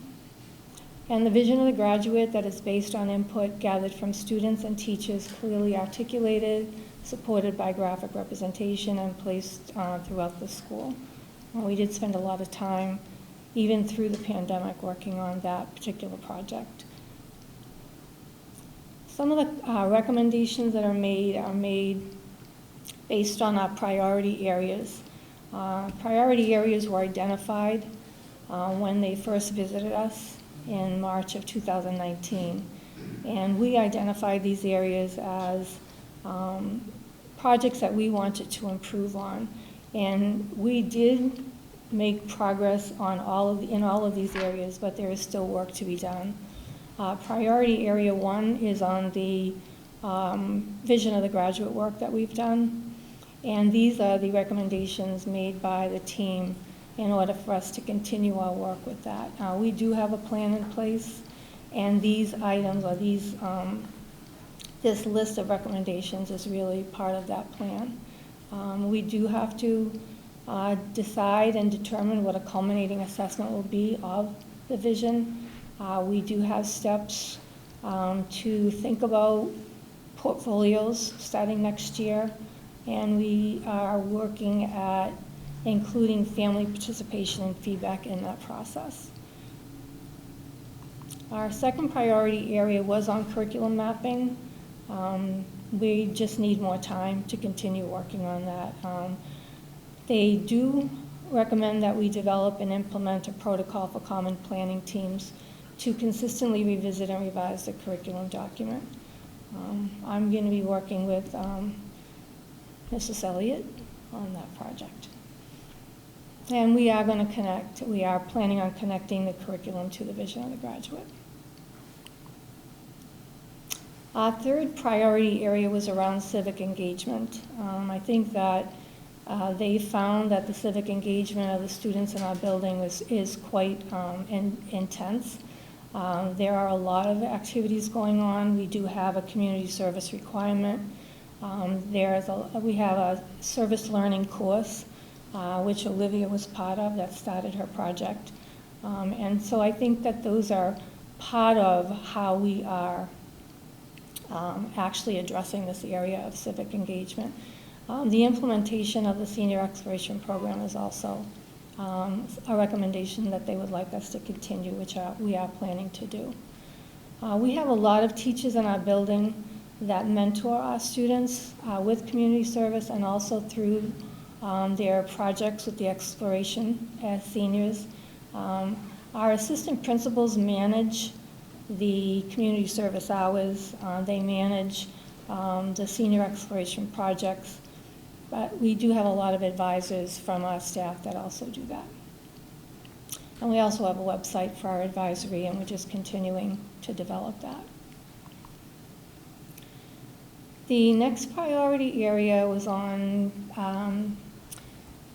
common planning time. And we do not have a formalized plan for common planning time for our teachers. We do have many teachers off for planning at the same time, and we are trying to schedule some specific time for them to work among departments and not necessarily just within a department on common planning.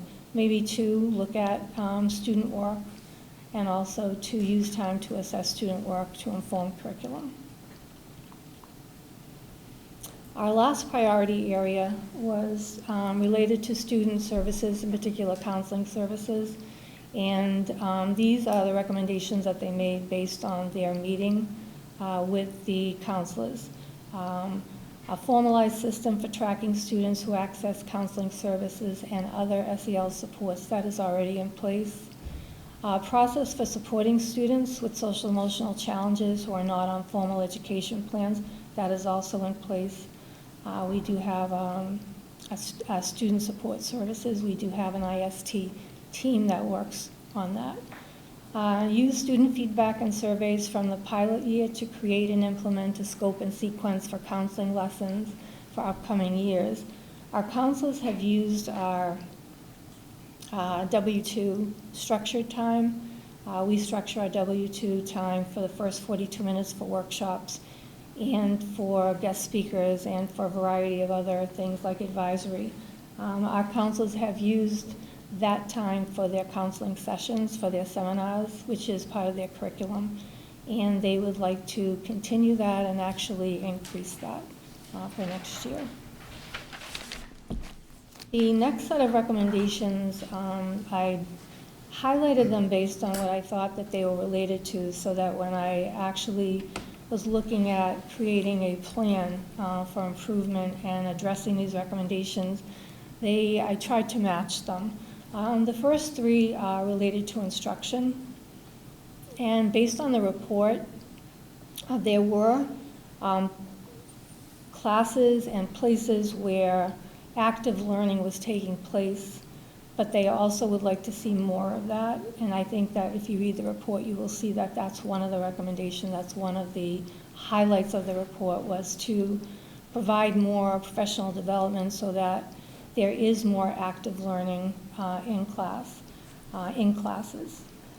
We did really just start the school year when the team came in.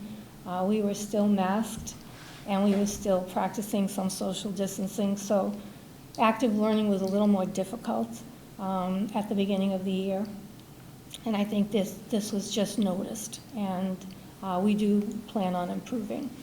Related to assessment, as I said, many teachers worked over the summer and in the fall on professional development related to the book Reading for Equity. And they spoke to the team about their work and about some of the changes that we're making based on allowing opportunity for students to redo and retake based on feedback from teachers. And the team wanted us to address that as something school-wide.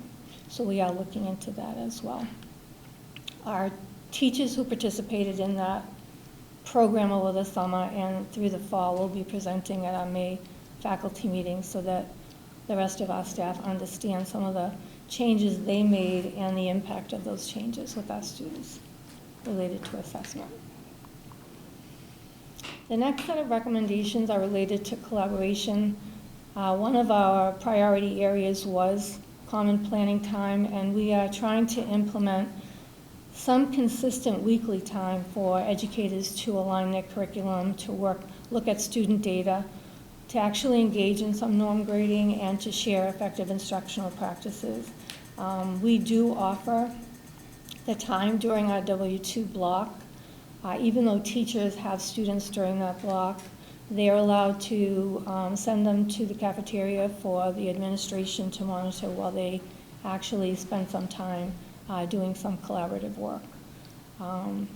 We also would like to create some professional development opportunities to help faculty understand the value of professional learning groups and common planning time.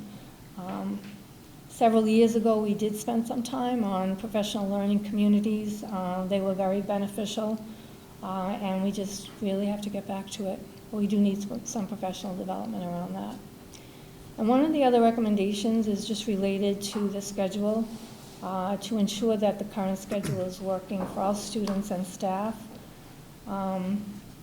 It is something that we are planning to look at, to review the schedule, revise it if necessary, but I think it will be a year-long process just as a review. And that will probably start maybe in early June. So our next steps is to write a school improvement plan. I do have a rough draft. I did not include it in the packet, but I do have 8 goals, and they are all related to the recommendations and to the priority areas. They're short goals with 1 or 2 action steps, so I think it's a doable plan. And I think that it is something that will take probably 2 years for some of the goals to actually be reached, but I do believe it's a doable plan, and I think that we're working on a lot of it right now. So that's it.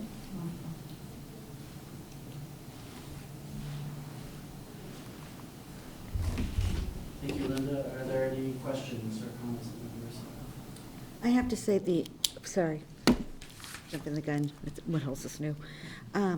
The immense amount of work that has gone into this work overall, to the betterment for our students and for our staff is just incredible. And I have to say, I'm still so very impressed by the vision of the graduate. I think how that kind of escaped us for so many, you know what I mean? I think it's just a wonderful structure for both students and staff to encapsulate and to learn to navigate. And I just wanted a quick question now. With your successor coming in, has he been a part of this work as well, or how are we going to do a warm handoff and transition and not slow down the work? Well, I have a meeting with him tomorrow. Are you working for a DM afterwards? So, yeah, this, I have, obviously this is a lot of work to continue, right, but the staff is on board with it, and they know what needs to be done, and I think it's really on our administrative team, our leadership team with this curriculum team leaders to manage some of this as well. So I think he'll have a lot of support with it. I do have to say, though, I'm not surprised to see the common planning time. I think that's been an historical issue that with every schedule review at the middle school, at the high school, even when this building opened, it's such a vital piece that we all recognize, but with the commitments of, instructional time, it's just been an impossible goal to capture, and I really would love to see some sort of, I want to say solution, because I think that's a little too optimistic, but just some gains in trying to carve out that aspect and what that could look like. And I think it happens, it just doesn't happen formally. Or consistently either. And consistently. Right. I do think it does happen. You really have to do a lot of planning for 84-minute classes. And I think that goes on, and I think that you can't do it all by yourself. I think you do need other teachers to talk to get ideas from. I think one of the things that would be even more helpful is for teachers to be able to visit other teachers' classrooms as opposed to just sitting with them. So I do think that all of that needs to happen, not so much in a structured common planning time, but in other ways. I think it can happen. Excited to see what might transpire then. Thank you.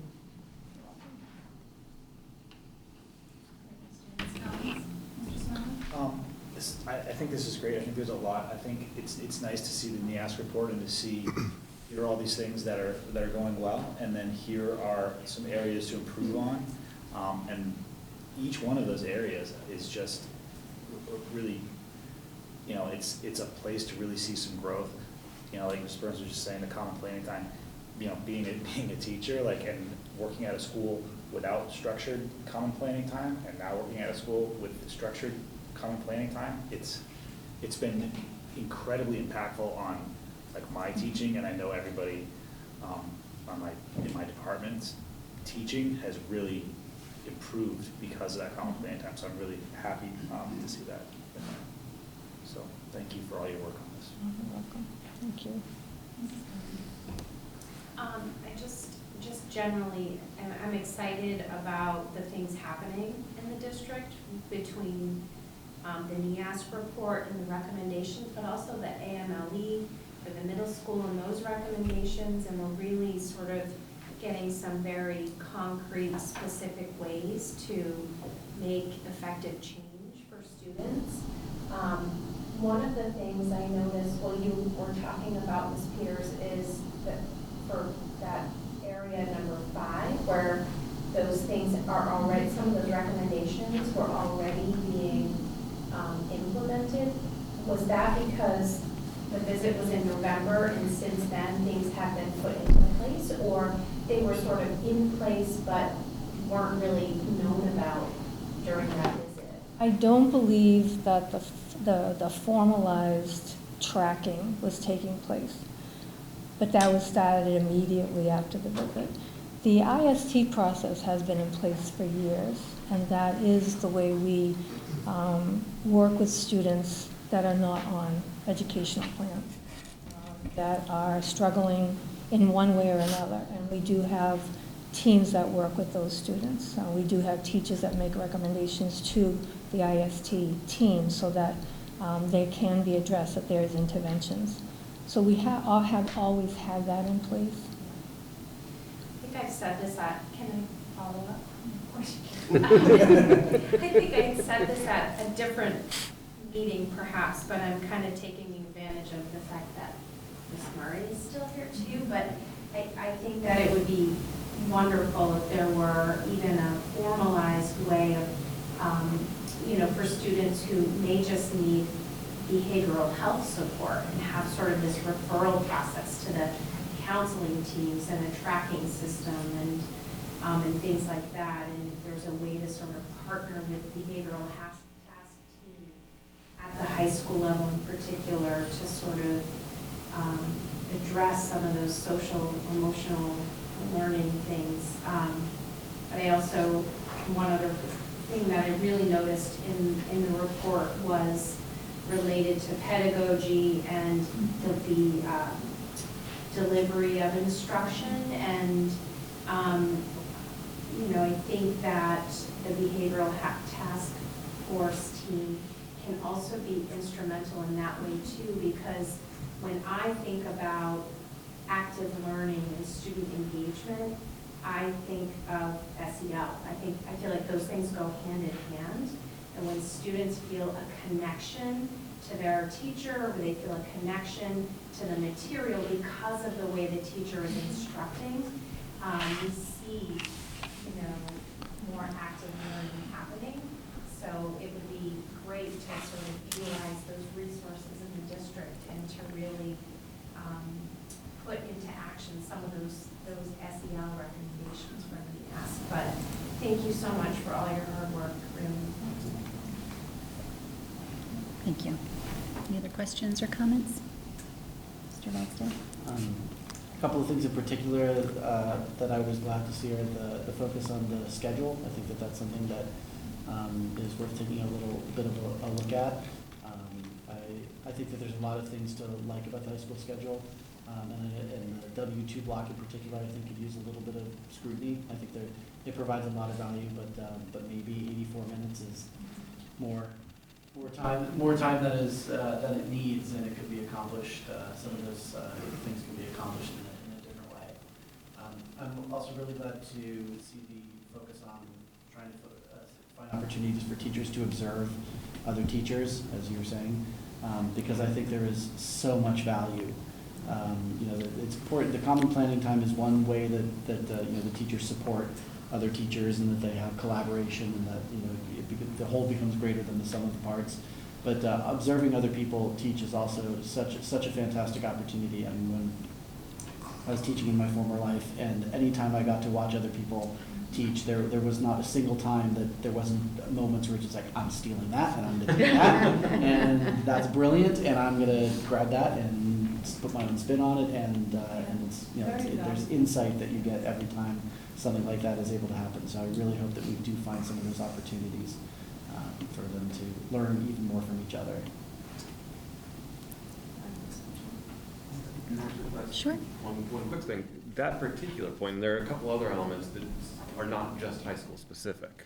And so the teachers observing teachers, that obviously is something that could be useful across the district. And if to the value shown and seen, it could be a useful tool in a variety of grades. Certainly. Thank you. So thank you. This was great. I'm really excited about the grading for equity. I've witnessed some of that through my own daughter, and it's been, I think you probably have too. It's been awesome. Like, it's really great to see a different way of thinking about grading and this focus on learning. It's like, of course, like, and I think it's just great. I mean, I think the teachers who have taken that on, I'm really excited. I would very much love to hear their presentation and hear what they have to say. I think it's really good work, and I hope that it can actually, I'm sure there are pockets of it happening, but I think if it could spread kind of throughout our district, I think it would be a really important step where learning is, I mean, I know learning is always the focus, but when you do throw the grades in and there's no chance to revise and try again, it really does become about the grade. Yeah, so I'm excited to see that they've really taken that so seriously, and I think our kids are just learning more because of it. The group wanted to present to the whole faculty, but they really wanted the year to see how their changes were really being used and what worked and what didn't work.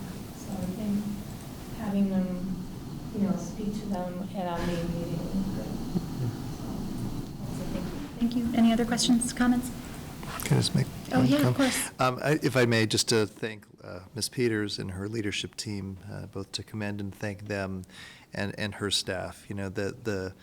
This effort could not have come at a more challenging time. This was back at the beginning of the school year. It's continued for the most of the year. Obviously, she's here tonight, but if we all think back to that point in time as we were still grappling with a lot of challenges, this was before us.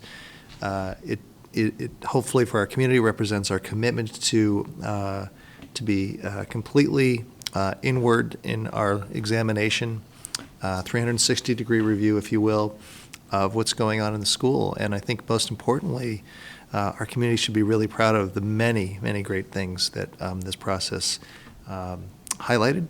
And inevitably, in this kind of endeavor, there's always things that surface for areas for possible growth and exploration, and that's just here. But there's a lot of great things to be proud of, and a lot of good work to still come to help move the school forward. So thank you so much, Linda, for your leadership. Thank you, Linda. I don't know, I'm always surprised by how much you do. She did that, and she did that too, so it should really come as no surprise that. It shouldn't, but. I mean, it's truly, we are very, very grateful. I know you do. I mean. It shows. It does show. We've been very lucky, so thank you very much. Thank you very much. Are you going to clap? You're going to Sure. clap. You'll get to see her a couple of more times before the end of the year. Very good, thank you. Subcommittee reports. Correspondence. None this evening. Future school committee dates, we have April 30th, Saturday, Wilmington Annual Town Meeting, 9 a.m. See you all there. Hopefully many other committee members will be there bright and early.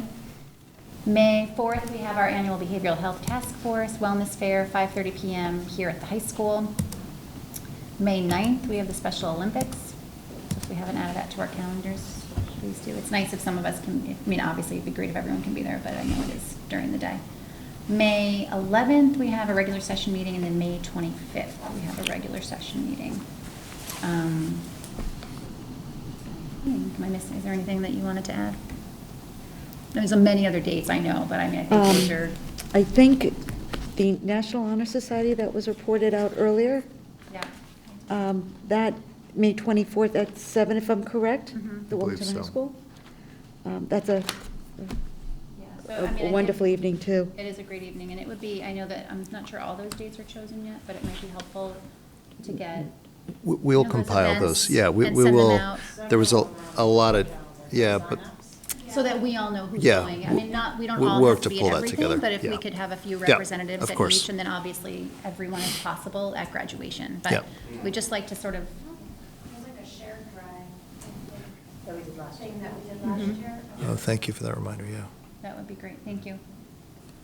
And did we put our names on it? Like, we did, right? Who was going to go, which I thought was great. Yeah. So that would be great if we could do that again, thank you. All right, and if there's nothing further, just a motion to adjourn. Mrs. Burns? So moved. Mr. Seconded. Turner? All in favor?